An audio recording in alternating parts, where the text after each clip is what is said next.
Hello everyone and welcome back to the Unemployment Journey, where we will be travelling across Europe's major leagues and trying to win as many trophies as possible.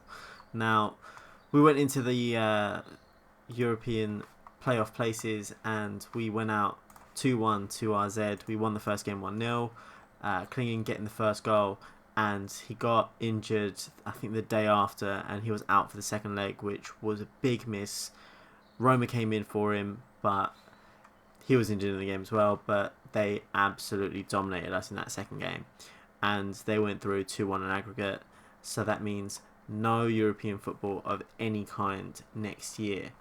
We did, however, get a little bit of news summary. So you can see our best 11 here into the overall best 11. You can see Ramon's in there, Roma's in there, Fidalgo's joins now, Burdisso, Hightor, João Vitor as well.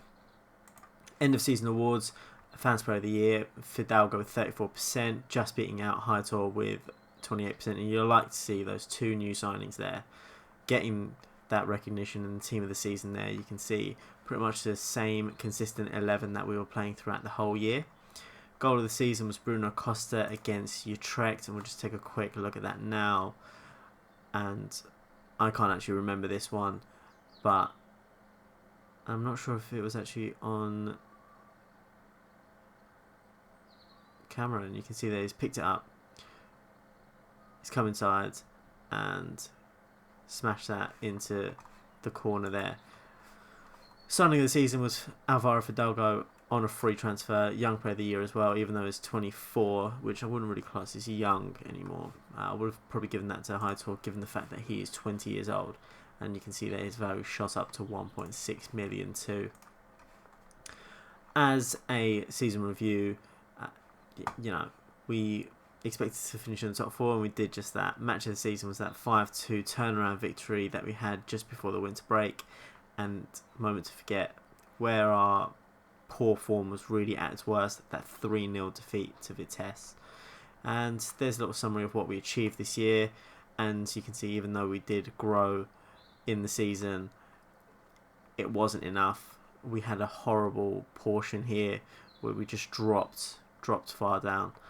We lost in the third round to Utrecht, finished 8th in the league, and that Europa League group of death, that was just not what we wanted to see. In terms of the actual squad though, and you can see there, most appearances was Ramon, fantastic left back, and you can see there 10 assists for him. Top goal scorer was Pedro Henrique, and then Franchi on 8. There's not a lot of goals in a lot of these players here, and that's something that will need to be fixed if we're to stay here for next season. But assist wise, you can see here, absolutely fantastic from both our fullbacks, both getting 10 apiece. And I mean, you pretty much expect that with two Brazilian fullbacks, but fantastic year considering that one's 20 and the other one, well, they're both 20, and you can see they're fantastic players. Both have developed really, really nicely into their roles, into their positions, and I think the sky's the limit for both of them.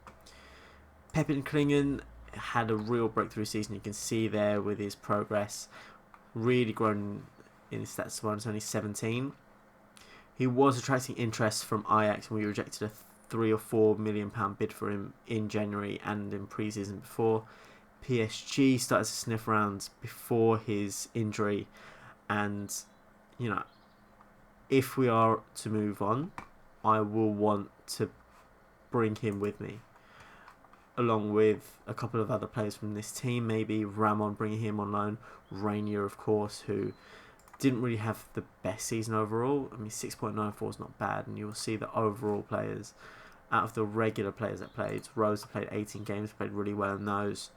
Fidalgo, the best of the regular players, along with Hightor and Burdisso as well. In terms of what we want to do though, there's a few positions in this team that I can fix. I think maybe get rid of one of these goalkeepers and bring in a proper number one. Maybe bring in a big centre back this year. Burdisso's really started to drop off now, and you can see a lot of his stats, especially his physicals, starting to decline now. So maybe try and bring in a real top centre back if we can. There's a few players that want to leave because I wasn't playing them as much as they wanted to play. However, with the budget, with the wages, and you can see in the finances here, just under £30 million in the bank, and we've been given £2.5 million to spend with 103,000 on wages, and we are currently spending about 81,000 a week. So there's not a lot of room to bring in, big signing there. So we're going to have to either sell, get rid of some of the loans, and then develop that way. One of the things will have to be whether we can exploit the free transfer market like we did to get in Fidalgo, Franchu, etc. Maybe move one or two of them on with just profit. So that's the plan, and let's take a quick look at some of the things that have happened over the last couple of seasons. And you can see here, we'll start with the top couple of divisions here.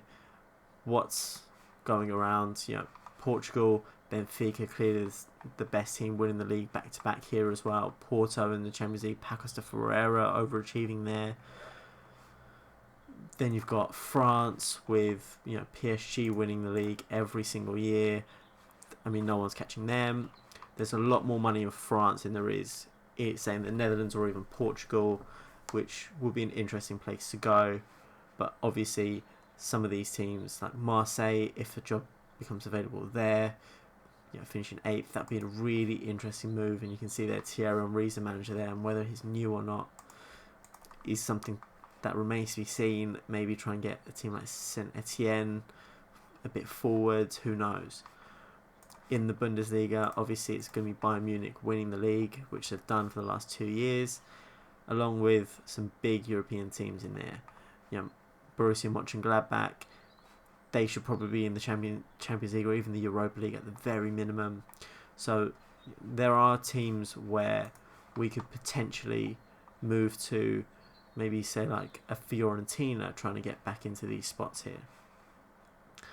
And Juventus, obviously they're going to be winning the league. Premier League's slightly different. Arsenal won it in the first season, but then dropped down to 4th in this second season. And then you've got a number of teams who have overachieved here. Say West Ham have overachieved, but there's not a team in here that I'd probably go to at this point. Same with Spain. There's not really a team that's underachieved for a while. And these 3 or 4 leagues here, I think there's not really a team where they've dropped off to a point that we could actually go there and start to dominate with some free transfers, get some new gens in, develop some players, win a cup or something like that. I mean, I don't think we're going to be able to do it with Venlo for too much longer. We're really sort of grinding a little bit.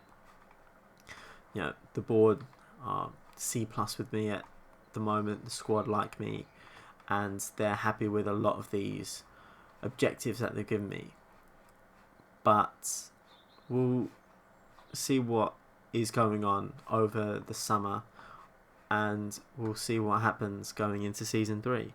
And that's just going to be this was just a quick review of season 2. There's a lot of potential in the team.